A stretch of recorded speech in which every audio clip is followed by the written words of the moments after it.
Welcome everyone, this is Reborn, and welcome to Generation 8, and this is the first league we're doing of the generation. It's gonna be fun, because it's Red, and Red's a good league, and it's Red Season 9, so it's gonna be a fun one. And this time we're doing very interesting rules, not the most common ones nowadays. So it's National Dex, which is really good. No DLC, so no bullshit like Mystical Fire Latios, or Hurricane Zapdos, or Scald Raikou. No Pursuit, no Hidden Power, no Megas, no Z-moves, no Dynamax. It's all the good stuff, all the good rules we like. 9 to 11 Pokemon per draft.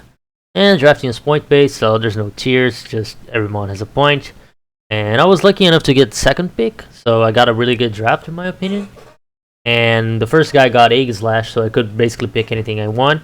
And because of speed being like such an important commodity in my opinion, and there's like 6 or 8 Pokemon that are over base 130 speed, and most of them are terrible except for like Coco, Crobat, Zeraora, and this.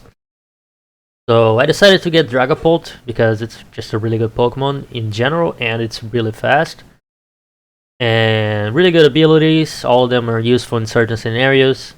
Really good speed, can be mixed, can be special or physical. Setup options, Dragon Dance. So it's just a really solid Pokemon, good typing. You know what this Pokemon does, but so I got, because I was second pick, I got to pick round 2 really late, but somehow Corviknight made all the way back to me, and Corviknight is one of the best Dragapult counters because it forces Dragapult to run fire moves, and it doesn't really like to doing that because its special attack with Stabless, it's not that good. So I drafted Dragapult. I drafted Corviknight because I really like Skarmory, and Corviknight's just straight up better Skarmory. You lose hazards, but everything else you gain is so insane. The special bulk is amazing. Compared for its typing, it's very slightly under Celesteela, so it's really good. Physical bulk is amazing. Setup options in bulk up and body press as coverage is just stellar. Pokemon is so good. Like I don't know why it lasted all the way here, especially in a meta without Megas, because this thing walls so much, and also gets U-turn, so it gets momentum into Dragapult, which is also something Skarmory doesn't get. And I'm really excited to try this, because so far my draft is only Gen 8 Pokemon, and so there's gonna be more of them, so this is gonna be a fun draft. And third, I got Primarina, and this is a bit weird of a pick because like you might look at Primarina in round 3 and consider it early, and I do. It's a bit of an early pick for a Primarina. But Primarina is actually a really good Pokemon in general. The water and fairy type is really good. Azumarill was already gone, and I would probably not pick it anyway. And Feeny, I don't want to pick because Misty Terrain kind of Dragapult likes to use this Dragon Stab, so it doesn't appreciate Misty Terrain as much. And Primarina is just so strong. It's so spammable. It baits in the Steel types, but it also can do damage to them because Stab Water coming from 126 special attack is just so strong. In Generation 8, Primarina got Calm Mind, which is a really good option. It didn't used to have in Generation 7 and before. It's a Gen 7 Pokemon. Idiot. But anyway, and so you can run Rest, Calm Mind, Rest Off, Calm Mind, Scald, which is just a really good set. And it has some interesting niche uses like Perish Trapping, because you can learn Perish Song and Whirlpool. You can run Sparkling Araya, so you don't get countered by people running substitutes because it's a sound move. So it's for a water type. It has some interesting niche uses, and it's a really strong fairy too. I consider Lele, but Regenix talked me down to drafting Lele because he said Primarina had better synergy, and it does. Primarina and Dragapult cover each other very well. The only thing they don't cover each other is Ghost, and I'll get to that.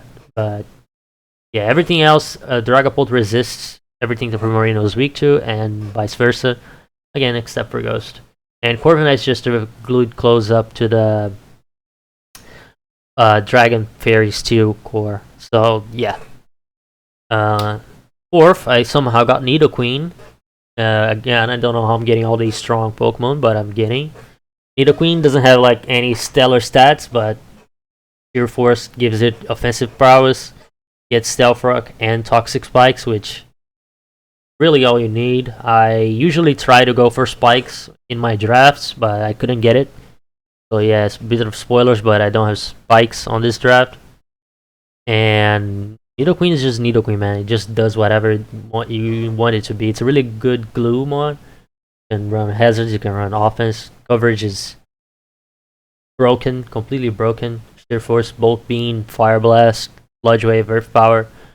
It's 90% of all Pokemon in the game with super effective moves. So it's just a really good Pokemon in general. And you can do like Poison Point shenanigans if you so desire.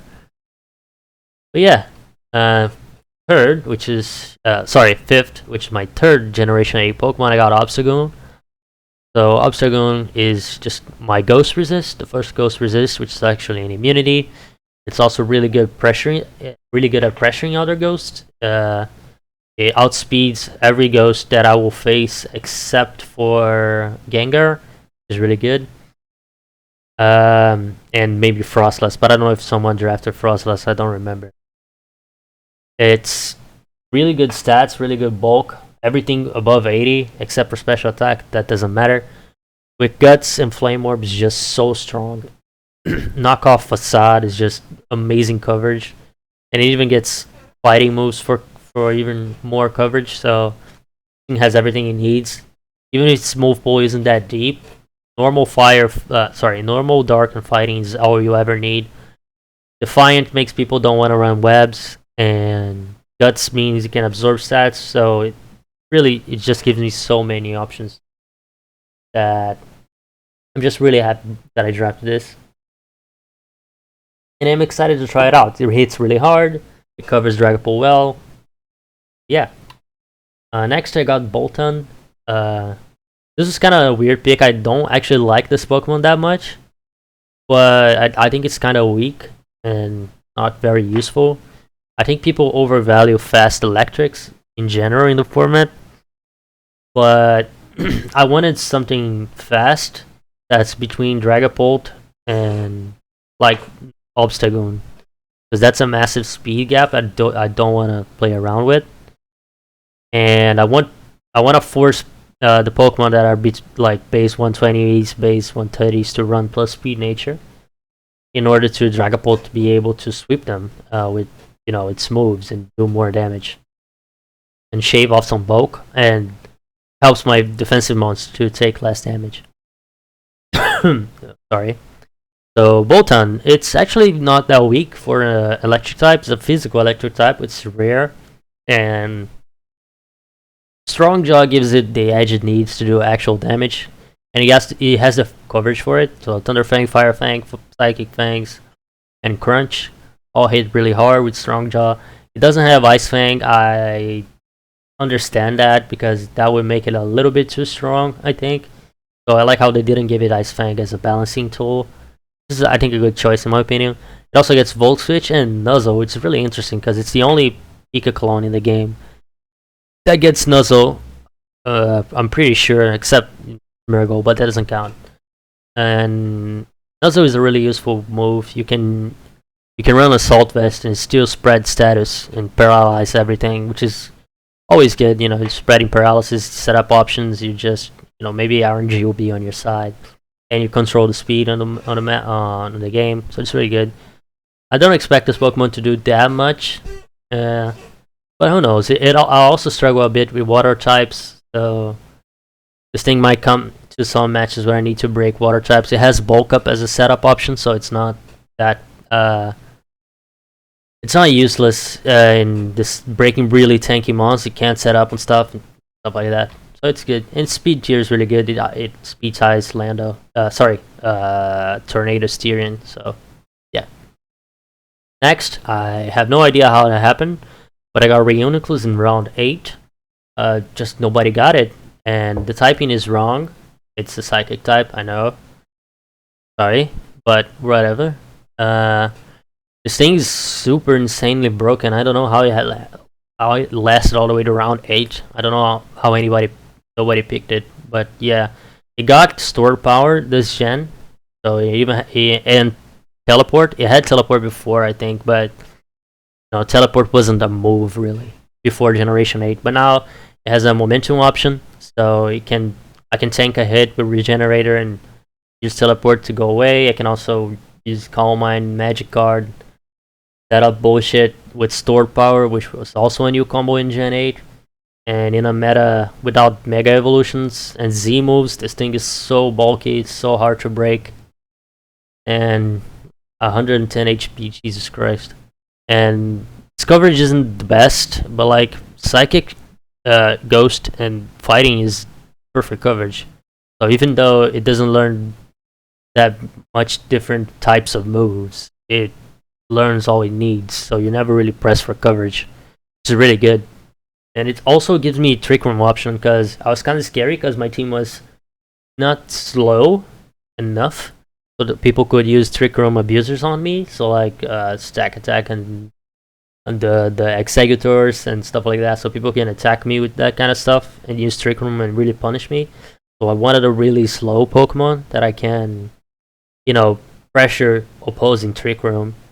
Not that I plan on using Trick Room myself. I probably won't, but I at least have that option. So next, I got Miltank. Miltank is another normal type, which is the one of two types that I have doubled. I have double normal and another type that I'll talk later. Double normal isn't usually something you want to draft. It's usually not advised to draft a ton of normal types, but I think it makes sense here because otherwise, because Obstagoon is also my dark type, if I had Obstagoon as my only normal or dark, I would have only one ghost resist, and I wanted at least 2. I could go for double dark, but most of them were kind of bad, and I didn't want to draft them. Miltank was still there, and it's very cheap at 6 points. It's a really good valuable mon. It has all 3 really good skills, abilities, and Thick Fat, Scrappy, and Sap Zipper. All 3 of these abilities are useful in specific matchups. The stats are just very good, just really solid. It gives me another rocker. It gives me stall option with Milk Drink and a Hail Bell and Body Slam. So it's just a really solid glue Pokemon. And another reason why I drafted is also works as a pseudo ice resist, because I was looking at my team and a lot of Pokemon are weak to ice, and most specifically freeze dry.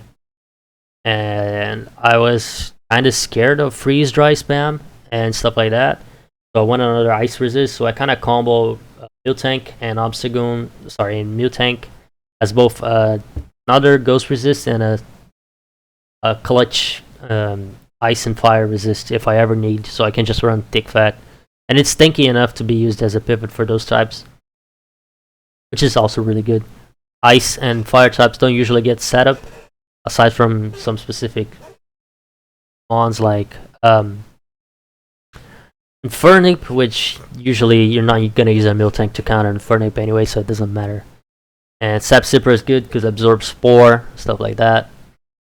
So yeah, I also don't mind having double normal, because normal is just normal types just have one weakness, which is fighting, and I have plenty of fighting resist. My steel isn't weak to fighting, and it's actually a fighting check in some instances.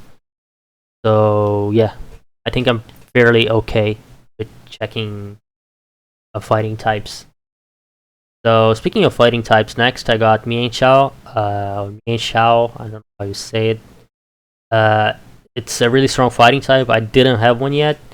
It's a fighting type with U-turn, which I like a lot, and because it gives me the pivot into, I can U-turn into ghost types and pressure them out with Dragapult. I can just spam reckless high jump kick and just kill steel types. Not that I struggle with steel types, in my opinion. I think I have plenty of options to pressure steel types to to free away Dragapult. I can also U-turn on fairy types, go into Corviknight and punish them that way, or Nidoqueen. Both of which are great fairy checks. So having a fighting type with U-turn is really good in my opinion. It also closes a regenerator core between it and Reuniclus. Also a really good core because Reuniclus is a psychic resist and Inshao is a dark resist, so they kind of cover each other a little bit. It's not the best, not like the most conventional regen core, but it's there if I want to run it. And it's not the strongest fighting type, like 125 attacks is really good, but it doesn't have the best of coverage, but it has what it needs to have.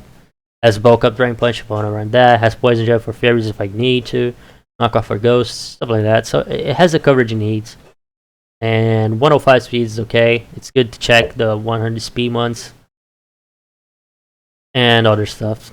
So yeah, I don't like using Mienshao that much because of high jump kick. I think it's a dumb move that you really shouldn't use, but it worked on Lopunny and in previous generations on Mega Lopunny, and it can work here. But I'm not gonna rely too much on it because it isn't that kind of move. But yeah, Reckless high jump kick just hits so hard. Next, I had already planned the last Pokemon I wanted to pick, but after picking it, I realized I have 5 points left and I had nothing else to pick. So I was like, might as well pick a fire type since it's there. And Magmortar is kind of cool because it gets Vital Spirit, which may sound like a meme, but it helps switching into grass types because they can use Spore and Sleep Powder on you. So that's really good. They can use Stun and Poison, but those are significantly less hindering than Sleep Powder or Spore. Speed is alright. It's right in between the gap that I was missing between Obstagoon and Nidoqueen, so it closes up that gap even more. My speed tiers are really good at this point. It has a lot of special attack, which is a nice option. It has really good coverage. It's a fire type with Thunderbolt, which is not something you see every day. It has beam setup in Belly Drum, Flame Charge, but that's not really something that you see me use very often because it's really unreliable. Also, it's fairly tanky in the special side, and tanky fire types aren't a joke anymore because of heavy duty boots. And I can even use teleport with it because it's a generation 1 Pokemon, and it seems like every generation 1 Pokemon gets teleport for some reason. So Magmortar with a teleport, can do some stuff. It's no Incineroar or Arcanine, but the options are there. It also has Will-O-Wisp and stuff, so it can support the team fairly well as far as fire types are concerned. And last but not least, I drafted Jumpluff for 2 points. I always like drafting a really low tier Pokemon that I think I can use and do something with it. And I think Jumpluff is really cool. Because of heavy duty boots, it doesn't have to care about taking rocks. It's a flying type, so it's naturally immune to all other hazards like webs, like spikes and toxic spikes and stuff like that. And it has it looks like one of those frail shit ones you kind of ignore, but it's actually not that frail. 75-70 defense is comparable to Whimsicott and other stuff like that. And when you invest, it actually becomes kind of tanky. And its special bulk 75 and 95 is exactly the same as Serperior, so it's actually not as frail as it looks. 75 HP is very respectable, and attack and special attack are very shit, but that doesn't matter because this Pokemon gets Strength Sap and Leech Seed and Sleep Powder and Memento and everything with Infiltrator, so it ignores just subs. And you can Strength Sap people through subs, you can Sleep Powder people through subs, and Memento people through subs, and then you go into Dragapult and you set up and you win for free. Just double Infiltrator or just Dragon Darts. So it gets so many options. My team just punished subs so hard, and because it's so fast, you can actually just cheese people with Strength Sap. So I was running some funny calcs, like this thing tanks Flare Bits from Infernape, at like just max speed, max HP if it hits Inferno with a strength up first. So you just it gets it at -1, and then you just tank the Flare Blitz, which is insane. I don't know why this thing is so tanky. Like if you just run max HP, max speed, it actually tanks a lot better than you might expect. So yeah, that's the team. I have a lot of speed. My speed is just stellar. My speed tiers are very good. But I don't have a lot of hazards, which is not common for me. I usually like drafting at least 1 spikes, multiple rockers, at least 1 toxic spikes, and maybe webs. I don't draft webs here because I don't think they're necessary. My team speed is very good already. Spikes I kind of wanted to draft. I consider Quillfish, but you know, it just happened that way. I couldn't fit. I didn't want to draft like a very bad Pokemon just for the sake of spikes, like a Xelgor or Shuckle. Shuckle doesn't get spikes. What the fuck am I talking about? Like Smeargle or something like that. I don't like drafting Pokemon just for 1 move. It's suboptimal. I like Pokemon options. And I ended up not getting spikes. Like, it just happens like that. But I think toxic spikes and chill rockers are plenty, especially in this generation where hazards have been severely nerfed. And everybody has a grounded poison, or almost everybody. And this team is just strong. I don't have that much removal either. I have Defog on Corviknight, and that might be it actually. But again, hazards don't really matter. Like I have Clear Body on Dragapult for webs. I have heavy duty boots on my rock weak Pokemon. Like, why do I care about removal? I don't get it. And I also have momentum up the ass. Like I think 9 or 8 of my Pokemon have momentum up. Like U-turn Dragapult, U-turn Corviknight, Potting Shot, Obstagoon, Volt Switch Bolton, Teleport Reuniclus, U-turn Meanchild, Teleport Magmortar, and U-turn Jumpluff. So yeah, that's a lot of momentum. It's really good. So I'm really excited to use this draft. It looks like it's very easy to cheese people with Dragapult and just momentum spam, and just really strong setup options like Calm Mind Reuniclus, Calm Mind Primarina, Bulk Up Obstagoon, Bulk Up Corviknight. Just so many strong stuff. Just so many breakers. Everything does damage. Like even the Miltank and Jumpluff, like they don't do damage, but they just annoy and just ripple stuff so bad that every other mon can just do so much damage. And everything has so much attack in this goddamn draft. Like Dragapult, everything is 120 or 125. It's so insane. I don't know. It's funny how that works. Like all these Pokemon have exactly 125 special attack. This guy has 120 attack. This guy has 120 attack. These guys have 90 attack, but with abilities that boost them to 140 attack or something ridiculous like that. Again, same thing. 90, but it boosts 120. Kind of funny how it works. But yeah, that's the draft. And let's see how it works, alright? See ya.